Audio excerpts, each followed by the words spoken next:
విష్ణు సహస్రనామం ఎప్పుడు పఠించినా పుణ్యం కలుగుతుంది. ముఖ్యంగా భీష్మ ఏకాదశి నాడు గనుక విష్ణు సహస్రనామం పారాయణం చేస్తే ఆ ఫలితం అనంతంగా ఉంటుంది.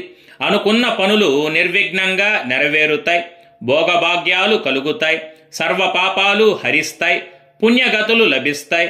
అంతేకాకుండా గ్రహదోషాలు, నక్షత్ర దోషాలు ఉన్నవారు కూడా విష్ణు సహస్రనామాన్ని ప్రతినిత్యం పారాయణం చేస్తే చాలు, అన్నింటి నుంచి విముక్తి పొందడమే కాకుండా అన్నింటా విజయం సాధిస్తారని మన పురాణ ఇతిహాసాలు చెబుతున్నాయి.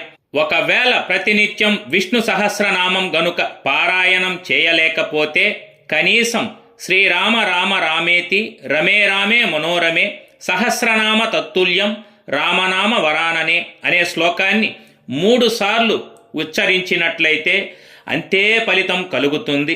ఓం నమో నారాయణాయ.